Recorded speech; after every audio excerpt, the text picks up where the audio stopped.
Hiya khairu ummatin ukhrijat linnas. Aku menemukan di Taurat ada satu umat yang dimana dia menjadi umat yang terbaik bagi seluruh umat manusia yang pernah dikeluarkan. Dia menyeru kepada kebaikan dan mencegah kepada kemungkaran. Ya'muruna bil ma'ruf wa yanhauna 'anil munkar. Faj'alhum ummati. Kata Nabi Musa, jadikan mereka umatku. Kata Nabi, apa kata Allah? Tilka ummatu Ahmad. Mereka adalah umatnya Ahmad. Tidak bisa wahai Musa. Nabi Musa bilang lagi, ya Rabb, inni la'ajidu fit Taurati ummatan akhir khalqa wasabiquna fil jannah. Wahai Tuhan, ya Rabb, kata Nabi Musa, aku telah menemukan di dalam Injil, di dalam Taurat umat yang terakhir diciptakan, tapi yang pertama kali ketika dimasukkan ke dalam surga. Faj'alhum ummati, jadikan mereka umatku, kata Nabi Musa. Kata Allah, tilka ummatu Ahmad. Mereka umatnya Ahmad. Yang ketiga, Nabi Musa bilang, ya Rabb, inni la'ajidu fil Taurat ummatan. Ya Allah, aku menemukan dalam Taurat umat yang ketika dia berazam, ketika dia memiliki niat dan keinginan untuk berbuat baik, dia belum melakukan kebaikan itu, telah mendapat lahul hasanat. Dia telah mendapatkan kebaikan, satu kebaikan walaupun belum melakukannya. Dan jika dia melakukannya, asyra hasanat, dia mendapatkan 10 kebaikan. Dan jika dia berbuat keburukan, dia hanya mendapat 1 keburukan. Tapi jikalau dia menggagalkan niat dia untuk berbuat buruk, maka dia mendapatkan kebaikan, 1 kebaikan. Faj'alhum ummati, jadikan mereka umat. Bayangkan ibu-ibu yang ada di sini menjadi umat yang diinginkan, yang dirindukan oleh Nabi Musa. Kenapa? Karena keringanan-keringanan yang sebagai bentuk rahmat kasih sayang Allah dan rahmat kasih sayang Nabi Muhammad kepada kita yang Allah berikan kepada kita. Ibu-ibu, umat-umat terdahulu tidak mendapatkan pelipat gandaan amal. Hanya kita sebagai umat Nabi Muhammad. Maka kurang bersyukur apa? Kita menjadi umat yang terbaik, yaitu umat baginda Nabi besar Muhammad sallallahu alaihi wasallam. Lanjut. Walaisa akhu ilmin kaman huwa jahil. Ya. Dan tidaklah orang yang berilmu itu sama seperti orang-orang yang bodoh. Tidak sama. Wa innal kabiral qaum la ilma indahu. Sesungguhnya ada orang pembesar-pembesar kaum, orang ruasa, para kepala-kepala, tokoh-tokoh. La ilma indahu, tetapi mereka tidak punya ilmu. Walaupun mereka pembesar, orang-orang yang dihormati, orang-orang yang disegani dengan hartanya, dengan pangkatnya, dengan jabatannya.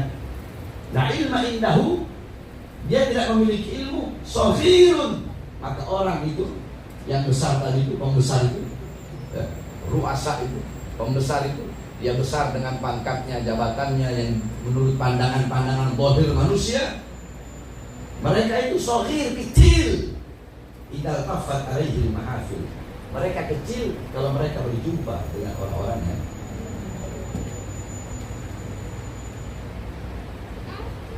makanya dikatakan oleh Imam Abu Aswad Ad-Du'ali, yakni masyai'un azza minal ilm, tidak ada sesuatu apapun yang lebih tinggi daripada ilmu. Tidak ada sesuatu apapun yang kedudukannya lebih tinggi daripada ilmu.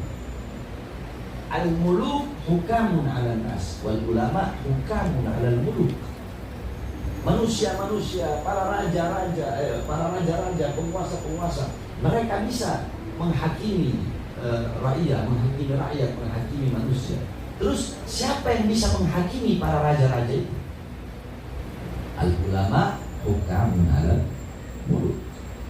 Jadi dalam syair ini dikatakan oleh para ulama salaf, wa innal kabirul qaum la ilma indahu, sesungguhnya seseorang dia orang besar, orang terpandang, tapi kalau dia tidak punya ilmu, bodoh terhadap pemahaman agama, saghir idza taffat alaihi mahafil, dia akan terlihat kecil, nampak kecil ketika sedang dalam pertemuan, ketika di situ ada orang-orang yang beriman. Nah, makanya kenapa Al-Imam Ja'far As-Shadiq radhiyallahu anhu ketika ditanya oleh seorang sultan di zamannya, khalifah nanya, ya benar bintar Rasulullah, wahai putra dari putrinya Rasulullah, lima lam tazurni, kenapa kau tidak mau menziarahiku, berkunjung kepadaku, duduk di meja perjamuanku, mengisi majelis-majelis ilmu yang ada di istana ini? Beliau tertawa, tersenyum, dan beliau berkata, ketahuilah, tidak ada di dalam diriku harta dunia yang harus aku khawatirkan darimu,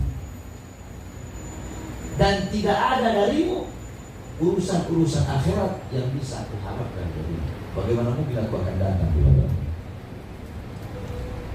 Itu izzatul ilm, keagungan ilmu, bukan yang ngemis-ngemis sama pejabat.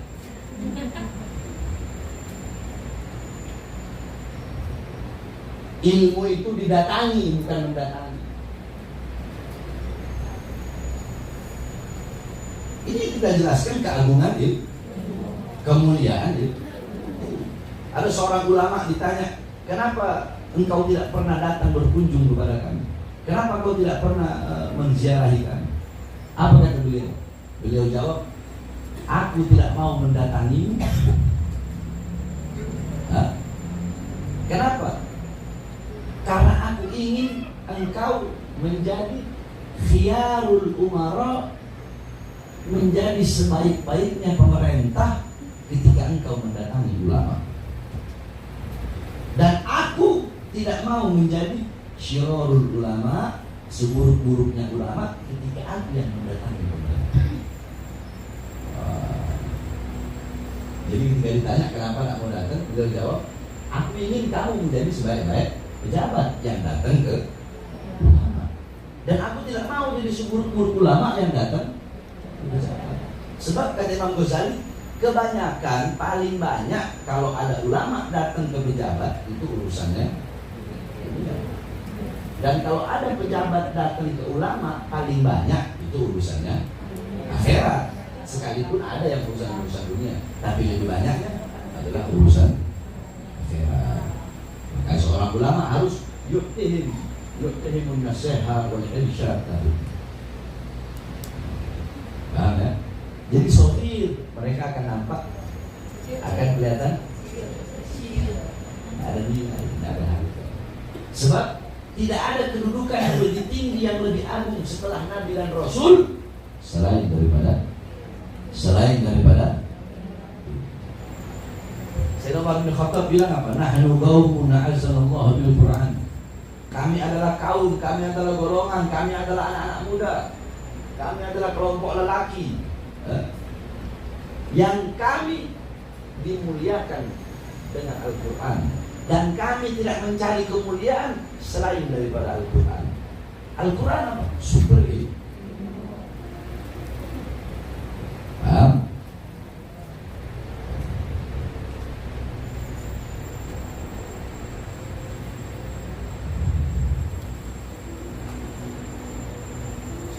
Wa qala Sahih bin Abdillah At-Tustari, Al-Imam As-Sufi Az-Zahid Syekhul Arifin Abu Muhammad Sahih bin Abdullah bin Yunus At-Tustari, min kibar al-ilm al-mutakallimin fi ulum al-ikhlas wa riyadat an-nafs. Ya, beliau ini seorang sufi, seorang ahli zuhud, orang-orang yang seorang guru daripada orang-orang yang bijaksana. Namanya Abu Muhammad Sahal bin Abdullah bin Yunus Al-Bustari. Beliau adalah daripada pembesar-pembesar mutakallimin, orang-orang yang berkhutbah fi ulum ikhlas, di dalam ilmu-ilmu keikhlasan, wa riyadhatun nafs, dan latihan bagi jiwa. Beliau mengatakan, ma usyallah, perhatikan, ma usyallah bima'siyatin a'dham minal jahl. Ya Allah, kalau ibu-ibu tahu artinya, ma usyallah bima'siyatin a'dham minal jahl. Tidak ada maksiat kepada Allah yang lebih besar selain daripada kebodohan.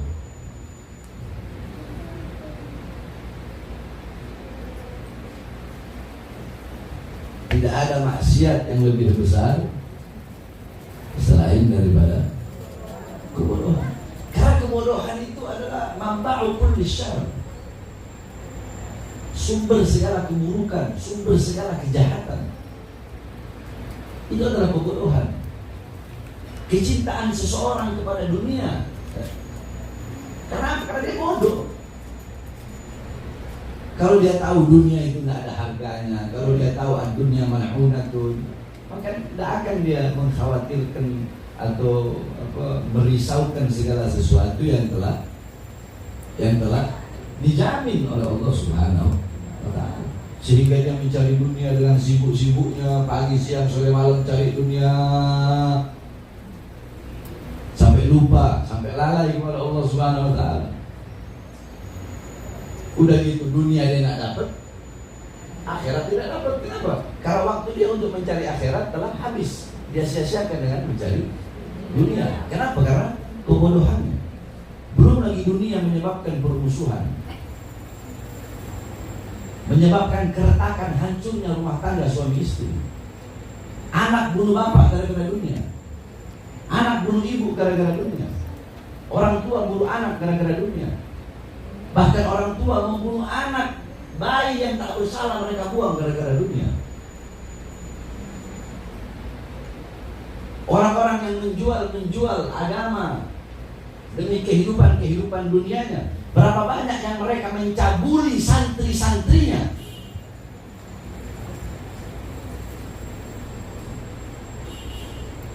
Baik yang perempuan ataupun yang laki-laki.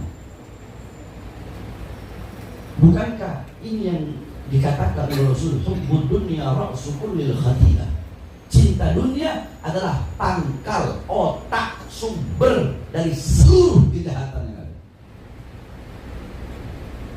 Bukankah saudara-saudara Yusuf, ketika Yusuf berkata, inni ra'aitu ahada asyra kaukaba wasyamsa wal qamara ra'aitu li, wahai ayahku, aku melihat bintang, bulan dan 11 bulan, bintang, bulan dan 11 matahari semuanya bersujud kepadaku. Ketika mereka mengetahui itu, karena kecintaan mereka kepada dunia, kecintaan mereka kepada dunia, takut tersaingi, hasut, iri, dengki, hati yang kotor, mereka melakukan siasat-siasat yang buruk. Mereka bawa Nabiullah Yusuf. Mereka tegarkan hati ayahnya Nabiullah Yaqub. Tenang wahai ayah, Yusuf tak bakal kenapa-napa. Yusuf bakal aman bersama dengan kita. Sebagaimana kita menjaga diri kita, lebih dari itu kita bakal menjaga Yusuf. Mereka memberikan kata-kata yang manis. Sampai di sebuah padang yang tak ada sumur, ada yang bilang bunuh, ada yang bilang bunuh, ada yang bilang bunuh, ada yang bilang bunuh. Akhirnya apa? Kata mereka, biarkan Yusuf masuk ke dalam sumur. Habis itu apa? Habis itu setelah mereka masukkan Yusuf ke dalam sumur, mereka tuduh serigala sebagai pemangsa Yusuf. Padahal serigala itu lebih pengasih dan lebih penyayang daripada saudara-saudara Yusuf. Dunia ini dunia ibu-ibu. Fitnah, kerusakan yang terjadi di zaman sekarang. Kenapa? Karena kekosongan, karena orang-orang tidak mau menjadikan ilmu sebagai perhiasan. Kalian lebih suka emas sebagai perhiasan dari kalian lebih suka permata sebagai perhiasan dari. Padahal sebagus-bagusnya perhiasan, sebaik-baiknya perhiasan adalah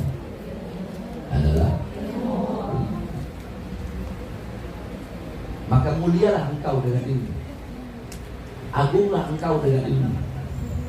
Orang yang memiliki ilmu yang dia amalkan, dimanapun tempat dia singgahi, di situ dia akan memberikan manfaat. Dimanapun tempat dia duduki, di situ dia akan membawakan kebaikan.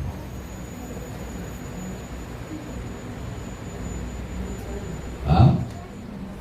Nah, jadi tidak ada maksiat yang lebih besar daripada kebodohan. Sebab apa? Orang kalau bodoh bisa kenal Allah nggak? Orang bodoh tahu nggak sifat wajib Allah, sifat mustahil Allah, akhlak, adab Rasulullah. Ibu-ibu nggak pernah dengar ketika Rasulullah sedang berdiri di depan dua kubur, apa yang Rasulullah katakan? Dua kubur ini sedang diazab dan disiksa oleh Allah. Penghuni kubur yang pertama, dia diazab dan disiksa karena kencingnya tidak benar. Penghuni kubur yang kedua, diazab dan disiksa karena dia seorang namam, pengadu domba.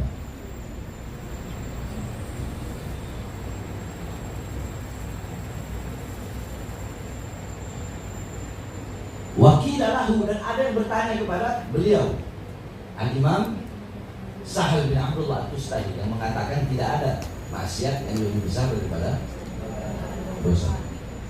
Tidak ada maksiat yang lebih besar seorang hamba kepada Allah daripada wakilahu, dan ada yang bertanya kepada beliau, ya Aba Muhammad, hal ta'rif syai'an asyad minal jahli? Apakah engkau tahu hal yang lebih buruk daripada kebodohan? Apakah kau tahu apa yang lebih buruk dari kebodohan?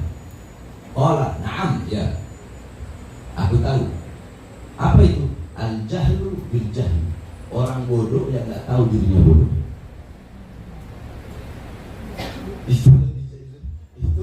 Itu lebih buruk daripada bodoh, tapi dia tidak tahu kalau dirinya bodoh.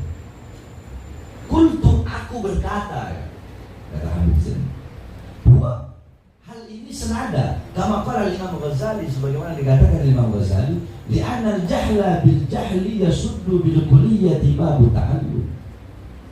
Karena orang yang bodoh dan tidak sadar dirinya bodoh, itu akan menutup pintu-pintu dia untuk belajar.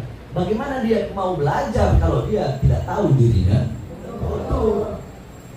Waman yadhunnu bi nafsi annahu alimun, dan siapa orang yang menyangka dirinya adalah orang yang berilmu, fa kaifa yata'allam, bagaimana mungkin dia akan belajar kalau merasa dirinya berilmu?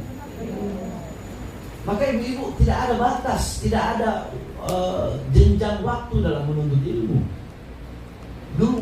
Dulu seorang murid bertanya kepada guru, wahai guru, sampai kapan engkau harus menuntut ilmu? Kata gurunya apa? Selama engkau hidup, selama itu engkau harus menuntut ilmu. Tua tidak menjadi penghalang bagimu untuk menuntut. Sakit tidak menjadi penghalang bagimu untuk menuntut. Maka yang lebih bodoh, apa yang lebih buruk daripada kebodohan? Jadi ibu ingat, coba, tidak ada maksiat kepada Allah yang lebih besar selain daripada. Dan beliau ditanya, apakah ada yang lebih buruk daripada kebodohan? Apa jawaban beliau? Al-jahlu bil-jahl.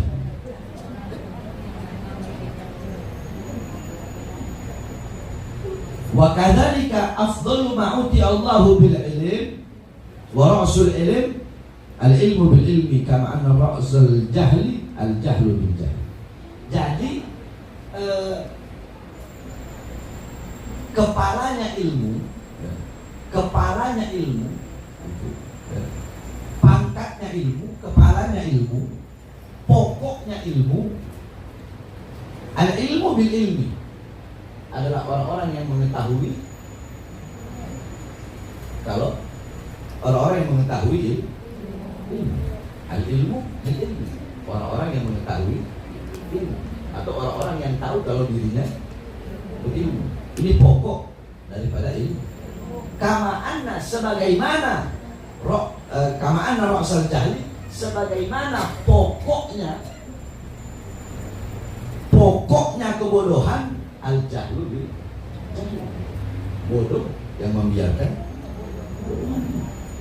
Jadi pokoknya ilmu yang tahu akan keilmuannya, orang berilmu yang tahu akan. Pokoknya kebodohan adalah orang bodoh yang tidak tahu bodoh. Bagaimana dia mau belajar? Bagaimana dia mau menghilangkan kebodohan di dalam diri? Paham? Paham Ibu?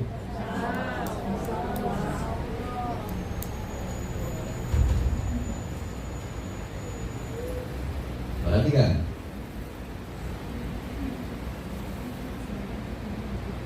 Rasulullah SAW yaqul man yuridillahu bihi khaira yufaqihu fid din.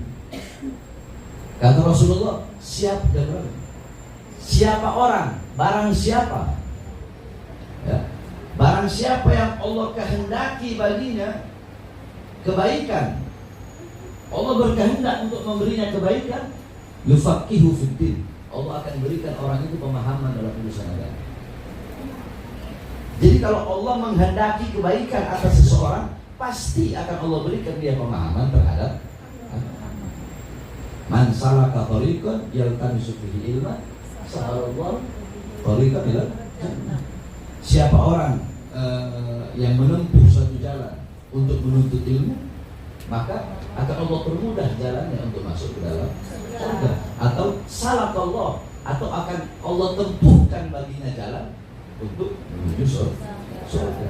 Likulli syai'in thariq wa thariqul jannah ada ilmu. Segala sesuatu itu punya jalan, Ibu. Adapun jalan menuju surga itu tidak lain adalah ilmu. Jadi kalau Allah menghendaki kepada ibu-ibu itu kebaikan.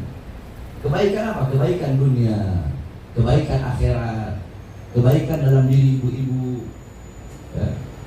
Kebaikan dalam rumah tangga, kebaikan dalam keluarga, kebaikan dalam bermuamalah, ya. Kebaikan dalam bersosialisasi dengan masyarakat, kebaikan dalam hal apapun. Jika Allah menghendaki kebaikan itu, maka Allah Subhanahu wa ta'ala akan memberikan pemahaman terhadap agama, yang dimana engkau mendapatkannya dengan engkau tempuh, dengan engkau belajar. Nah, itulah jalan bagimu menuju surganya Allah. Kata Imam Ibnu Rajab, maksud hadis ini 4. Yang pertama adalah Allah akan mempermudah segala urusan-urusan dia di dalam segala urusan-urusan akhirat dia, sehingga dia masuk ke dalam surga. Yang kedua, kata Imam Ibnu Rajab, Allah akan memberikan dia petunjuk, sehingga petunjuk itu yang membawa dia ke dalam surga. Yang ketiga, Allah akan ketika dia menempuh jalan mencari ilmu, maka Allah akan memberikan kepada dia ilmu-ilmu yang lain, sehingga dengan ilmu-ilmu yang lain itu juga bisa menghantarkan dia ke surga. Jadi ibu-ibu kalau lagi nyari ilmu, ya, ibu-ibu lagi nyari ilmu, itu ibu-ibu pasti akan mendapatkan ilmu-ilmu yang lain, tidak mungkin benar. Apa-apa yang tidak ibu-ibu ketahui akan ibu-ibu ketahui di majelis ilmu dengan belajar. Apa-apa yang tidak ibu kenal akan ibu kenal ketika ibu duduk di majelis-majelis ilmu. Sehingga dengan semakin bertambahnya ilmu, ya, sampai dikatakan lau alima, ya, lau amila bima alima auratahullah ilma malan ya'lam. Siapa orang yang mengamalkan ilmu?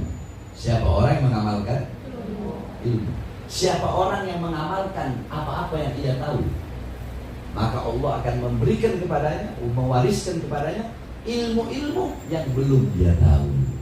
Jadi intinya orang kalau belajar pasti akan mendapatkan pemahaman-pemahaman yang baru, ilmu-ilmu yang baru. Ini kata Imam Ibnu Rajab, kenapa kok pemahaman-pemahaman yang baru, ilmu-ilmu yang baru ini akan membawa ke dalam surga. Yang keempat kata Imam Ibnu Rajab, maksud daripada siapa man salaka tariqan, siapa orang yang menempuh jalan untuk menuntut ilmu, maka Allah permudah jalan masuk surga. Maksudnya apa? Akan Allah permudah baginya jalan as-sirat ilal jannah. Akan Allah permudah jalan baginya ketika melewati jembatan sirat untuk menuju surga Allah Subhanahu wa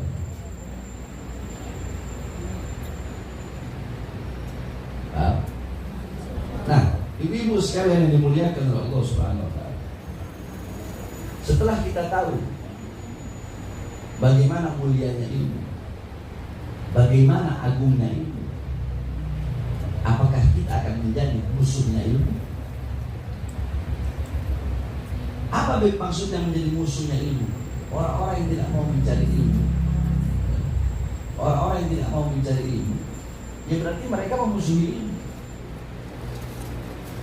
Orang-orang yang memusuhi ilmu berarti orang-orang yang menghendaki kerusakan, keburukan dan kebinasaan bagi diri mereka.